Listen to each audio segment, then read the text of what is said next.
Good morning and welcome back to a talk with the True Faith Messenger channel. It's another beautiful day that the Lord has made. Today we are going to talk about statues and images and why they are used in Christianity and if they are supposed to be prohibited in the Bible. So these are great, valid concerns that a lot of people want to know, because someone might read the Bible and say, hey, is this a sin, right?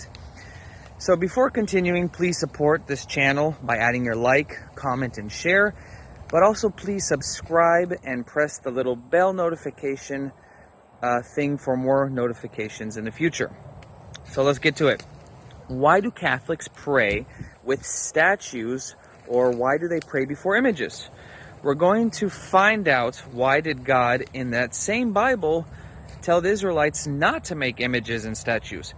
And I want to talk about the fact that at the time God did not have an image, but now we do know the image of God is Jesus Christ. So Catholics use a lot of statues and images in their worship, and that's a big no-no to pure worship, right? Is that idol worship, perhaps? And our confused, separated brethren or anybody outside of the church might easily make that accusation that indeed we are idol worshipers and that we are doing idol worship, because they think that it must go against the second commandment of God, which was written in stone from the 10 Commandments given to Moses in the book of Exodus 20. It says, "You shall not make for yourself any graven images or any likeness of anything that is in heaven above, or that is in the earth, or that is in the water, or under the earth. Thou shalt not bow before them, and thou shalt not serve them," right?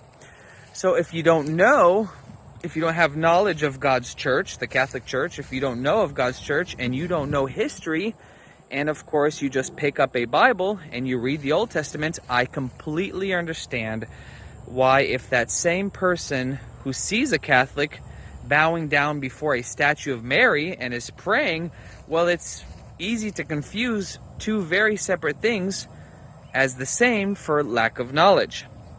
So I'm going to break this down into three main points on this. The first part is the Bible verses that actually defend this. The second part is about the authority as to what is valid or not valid in the Old Testament. And the third part is about the incarnation of Christ and what that means to us Christians. So let's jump into the Bible verses. If we look at Exodus 25:18, we see God does something different. Right after he says not to make an image, he says, "Go make 2 cherubim of gold, a hammered work to make them, and put them on my mercy seat." Here we see God commanding to make statues that are to be placed on the Ark of the Covenant. So, no, the fact that you are praying with a statue in front of you, like the high priest was obviously doing in the temple with 2 huge statues that are golden, doesn't mean the same thing as idol worship, where you believe that that statue is a god.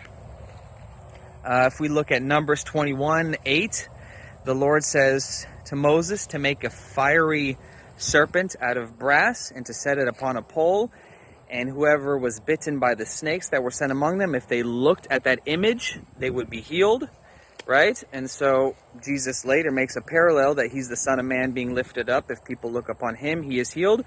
But at the time, it was an image that God worked through, right? A physical thing that God worked through that they had to look at. We also see in 1 Kings that there were cherubim, there was flowers, there was golden palm trees throughout the temple. On the walls, carved images of palm trees and cherubim in the same temple that God had prohibited images, right? So the prohibition against images was never absolute. There is a new economy of images now due to the incarnation. Jesus is the revelation of the Father. Our very humanity becomes reflective of God's greatness. The scripture shows us that God often uses images to deepen people's religious commitment and understanding. So the prohibition against graven images apply to idolatry, the sin of giving adoration reserved to God alone, to a mere thing, a creation. It's funny that critics of the church attack us for our sacred art, yet people have trophies, toy dolls, photographs, and paintings in their homes. Images that inspire feelings, faith, and remind us of holy things. When we go to our church, we have these images, just as there's no problem with having pictures of family members that in our house. It doesn't mean when you have a picture of a family member that you think that is your God, you're not making it idolatry. It's the same way when we have windows, we have these visuals because we are visual too. We are not sinning by confusing these things to be God or worshiping Him as God. And this is a great topic, and it's one of the biggest problems in Christianity right now when I talk to people. It's how the different schools in Christianity decide to interpret the Old Testament. So different denominations will pick and choose whatever they want out of the New Testament to back up their certain denomination belief or teaching. But then they can easily discard anything out of the Old Testament that they don't agree with or that their particular church does not agree with, because then they use the excuse because of Christ and the New. So when Christians go in the Old Testament and they do that, it boils down to authority. They see things, they say, well, I don't agree with that verse. Well, that must have been changed with Jesus in the New Testament. And it's true that the Old Testament was changed with Jesus. There are certain things of the Mosaic Law that doesn't apply or isn't a binding on all Christians. But the morals of the law do. We don't live by the letter of the law, but the spirit of the law, as determined by Jesus and His holy church. Jesus is the fulfillment of the old law. On that logic alone, one could easily undo the whole prohibition against statues and images. But there is much more on those subjects that I'd like to get into. St. Paul makes it clear that we've been released from the law, the ceremonial law, but not the moral law, or the spirit of the law. One great example is Jesus Himself undoes the biblical teaching on divorce with the Jews who said that Moses says it's okay to divorce. Jesus says, no, it's not. So technically, they were right. The law of Moses was given by God, but Jesus says that originally that was not God's plan in the beginning, and that it's not the morally correct thing to do. So when it comes to the teachings of what is valid and not valid in the Old Testament, it is very important to have the correct authority, the apostolic authority, like the Holy Catholic Church. They have the authority to interpret the Old Testament, and not a bunch of private interpretations on what we should take out of the Old Testament. Only a Christ-established authority can tell us what Christ wants. So, one of the 10 Commandments given as an example, as an objection of the law that we've been released from, not to mention there's another one. People will say idolatry, that's in the 10 Commandments, but then they don't do the Sabbath, right? Most Christians don't worship on Saturday, they worship on Sunday, and that was decided by the Catholic Church. Yet most Christians worship on Sunday, not all of them, but most forms of separated brothers and sisters are keeping the tradition that was decided on by the authority of the Catholic Church to honor the day of resurrection, the resurrection of Christ, as the day of the Lord. But what a lot of people that are outside of the church aren't doing when they do that is what St. Paul says in several places in the Bible, that is, if you are going to hold to one aspect of the law, then you are bound to obey the whole thing. So outsiders like to say, hey, you guys are breaking the commandments when you are praying in front of statues. But most likely those same people aren't keeping another very important commandment, to keep the Sabbath, right? But if being released from the law means that we can now worship on Sunday instead of Saturday, because the spirit of the law is still being kept, the spirit of the law that Lord's Day is holy, then so be it. So the question of authority is so important to make sure that you are in the most historically correct authority. So that rigid prohibition against statues and icons and holy images doesn't exist. So as long as the person is not actually worshiping the image, they are not guilty of breaking the law of idolatry. I could point out that the early Christians venerated the relics of the apostles, Acts 19 verse 11, and that God did use them and did extraordinary miracles by the hand of St. Paul, so that handkerchiefs or aprons, physical things, were being carried from his body to the sick, and diseases left them, and evil spirits came out of them. So that, if a third-class relic, you're praying with one and can be used for healing, that's biblical. And the Old Testament talks about holy water, Numbers 5:17, that the priest shall take holy water in a vessel made from earth and take some dust from the floor and sprinkle it in the tabernacle. And when it comes to images, we can look at Galatians 3:10, where it talks about a crucifix displaying an image of crucified Christ to you, where it says, "You foolish Galatians, who bewitched you? Did we not show before your eyes an image of the crucified Christ?" So most scholars believe that that is another clear example of using a crucifix, which is good for another video. God becomes man in Christ. My third point.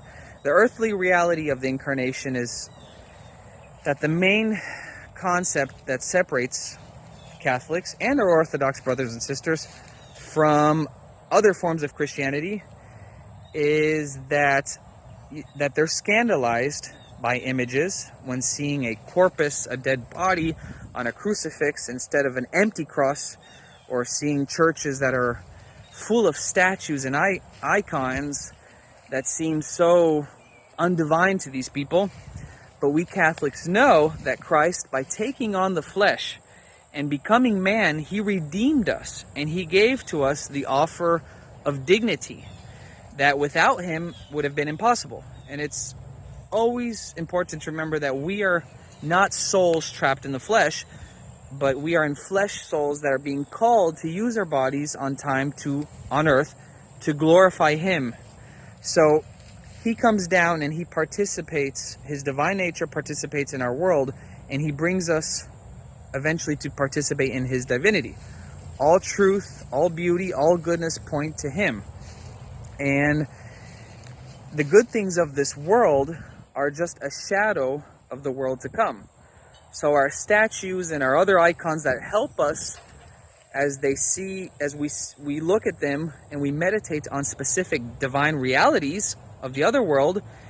When Christ incarnated at the Annunciation and was born of the Virgin Mary, he demonstrated one of the first, most powerful ancient biblical truths. What God made is good, and flesh, while he humbled himself and took on flesh, was weak, and it's prone to corruption and sin after the fall, but it's still not originally evil. So Christian understanding of this reality is evident from the beginning, as far as the catacombs, that we can use things in our worship physically that are not evil. There were two-dimensional painted icons on the wall. Statues and mosaics have always been used to aid Christian worship, because we do not believe that the physical is evil. We believe that it was originally good and cleansed by Christ.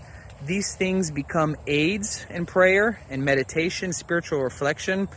As Catholic, we use images and statues as aids of worship, not the object of worship itself. For example, a statue of a saint may remind the believer as he's praying that the saint's virtues, and it might inspire a believer to live a virtuous life. There is sacred art. The creation of religious images and statues is considered a form of sacred art. Throughout the last 2,000 years of Catholicism, skilled artists had made things physically, the cathedrals, the churches, all of these things, we are here on this physical plane to make good again, to make beautiful again.